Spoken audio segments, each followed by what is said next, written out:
Welcome back to our Easy English Story podcast. Today, Tom and I are telling you a story that is very close to us because it is the story of the first time we met. And yes, we are married now, so we know exactly how the story ends, but the beginning is still one of my favorite memories, mostly because Tom was already dramatic on day one. Oh, come on now. I wasn't dramatic. I was expressive. There is a difference. And honestly, if you had seen the situation from my point of view, you would understand why I reacted the way I did. See? This is what I mean. But that's why I love him. He makes normal moments feel like scenes from a movie. So today, we're gonna tell you the story together in simple English, but with longer sentences, so you can hear how natural conversations sound. This is episode 3, The Morning We First Met. The story begins on a very quiet morning, the kind of morning where the sky is soft and pale, and the air feels cool and clean, and you can almost hear your own thoughts because the world hasn't fully woken up yet. I was standing at the bus stop with a warm cup of tea in my hands, enjoying the peaceful moment before the day became busy. Meanwhile, I was walking toward the same bus stop, but unlike Sara, I was not calm or peaceful at all. I was new in town, and I had absolutely no idea how the bus system worked. I kept checking my phone, then the street sign, then my phone again, hoping that somehow the information would magically make sense if I stared at it long enough. He looked like a man trying to solve a mystery that didn't need solving. He had this very serious expression, like he was decoding ancient symbols instead of reading a simple bus schedule. I maintained that the schedule was confusing. It had arrows, numbers, and tiny letters that looked like they were printed by someone who didn't want anyone to actually read them. And that was the moment I saw him for the first time. This intelligent-looking man who seemed to be fighting a silent battle with public transportation. I remember standing there for a moment, trying to decide whether I should ask her a question. I didn't want to sound foolish, but I also didn't want to end up on the wrong bus again, because the day before, I had accidentally traveled to a completely different part of the town and had to walk 40 minutes back home. Yeah, so he finally walked up to me and he said, "Good morning. Sorry, is this the bus to the city? I'm still learning the bus routes, and I really don't want to get lost again."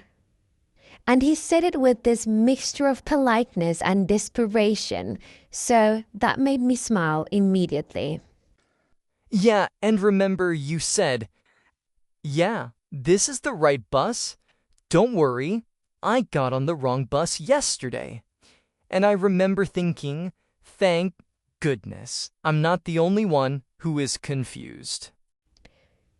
We introduced ourselves, and I remember that when he said, "I'm Tom," he said it in this very gentle, thoughtful way, like he was offering a piece of himself.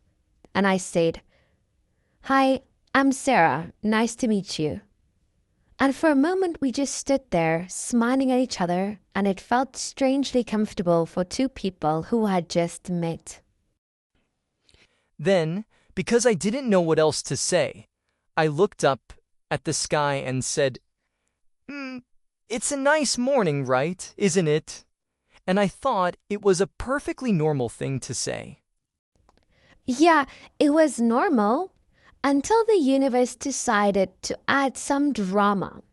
Because right after I said, "Yes, it is a very nice and very quiet day," a bird in the tree above us suddenly screamed. And I don't mean a cute little chirp. I mean loud, angry, dramatic scream that sounded like the bird was yelling at us personally. I jumped. I fully admit it. I wasn't expecting a bird to scream like it was auditioning for a horror movie. I almost dropped my tea. And then Tom looked up at the tree with this very serious face and said, "Wow, that bird is having a bad day." Yeah, I did. And you said, maybe it needs some coffee. Yeah, I remember that. And you said, "Same. I also need coffee. Maybe I should scream too." Oh, yeah. Our meeting was so great. That was the moment we both laughed for the first time together, and it wasn't a small laugh. It was one of those laughs that makes your shoulders relax and your heart open up a little. Just when we thought the morning couldn't get any stranger, a tiny dog walked by. And when I say tiny, I mean tiny, like it could fit inside a shoebox. But it walked like it owned the entire street. It had this confident little strut, like it was the mayor of the neighborhood. The dog stopped, turned its head, and looked at me like it was evaluating my entire existence. Yeah, it really did. It stared at him like, "Sir, are you okay? Because you seem like you're going through something." I felt judged, deeply judged, by a dog the size of my shoe. And then it just kept walking, like it had gathered enough data and was ready to file its report. That dog changed me. It did not. Yeah, it did. I still think about it sometimes. Oh, Tom, stop.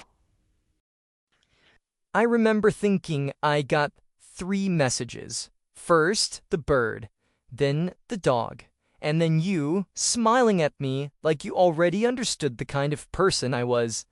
And honestly, that smile made me feel calmer than anything else that morning, and also happier. Aw, I love you too, baby. When the bus finally arrived, it made this loud, tired sound, like it was complaining about having to work so early in the morning. I stepped on first, mostly because I wanted to get out of the cold, but also because I was curious if you were actually going to get on the same bus, or if you'd suddenly realize you were supposed to be somewhere completely different. Well, I was just following you because I'd already accepted that I was lost. And I figured if I was going to be lost, I might as well be lost next to someone who made me laugh. So when we sat down, I remember being surprised at how natural it felt to sit with you. Usually when a stranger sits beside you on a bus, you try to make yourself smaller or you pretend to be very busy on your phone. But with you, it felt like we were already in the middle of a conversation and it would have been strange not to sit together. Yeah, I feel the same. I sat down and immediately started talking again because I was nervous, and when I'm nervous, I talk like I'm being paid by the word. I told you how I had taken the wrong street, how my phone kept giving me directions that made no sense, and how I was pretty sure the bus schedule was written by someone who wanted to confuse the entire city. Yeah, I remember I was laughing because you told a story with so much drama that it sounded like you were describing a dangerous adventure instead of a simple morning mistake. You used your hands a lot, like you were acting out the whole thing, and I remember thinking, this man is either very stressed or very strange. Maybe both. Then the bus started moving, and I looked out the window and realized something important. I turned to you and said, I think this bus is going the wrong way. And I said, no, it's going the right way. This is the bus to the city center. And then I said, "Oh, that's where I'm going." Yeah, I remember feeling this little spark inside me because it meant we're going to the same place. Not just the same bus stop, not just the same bus, but the same destination. And that made the morning feel even more special. I had these little butterflies on my chest. We kept talking, and the conversation just flowed so easily. We talked about small things at first, like the weather and how early mornings should be illegal, but then we started talking about bigger things too. You told me about your job, remember? And I told you about mine, and we both realized we had more in common than we expected. At the point, the bus hit a small bump, and you grabbed the seat like you were on a roller coaster. I was not prepared. That bump came out of nowhere. I laughed so hard that the woman sitting across from us smiled at us like she knew exactly what was happening.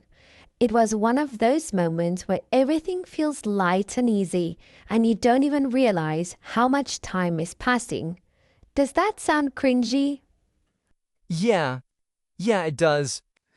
And when the bus reached the city center, we both stood up at the same time and we looked at each other. Oh, we're still going the same way? Yeah, I was just thinking, maybe just ask for my number instead of following me everywhere. Oh, you thought I was strange now, didn't you? Of course, I thought you were strange, but I also thought you were cute. And now, years later, we're married, sitting in a studio, telling the story like it is a scene out of a movie. But the truth is, it was just a normal morning that turned into something special because we met each other. I still think about the bus ride sometimes, how simple it was and easy it felt, how everything just lined up without us trying. It's funny how life works sometimes. Yeah, but I remember you were dramatic from the start, riding a roller coaster and freaking out over a bus schedule. You know what? The schedule was confusing. It wasn't confusing. Mm, it was. Okay, let's not do this again. Thank you guys for tuning in to today's Easy English Story podcast. We'll see you next time. Bye, guys.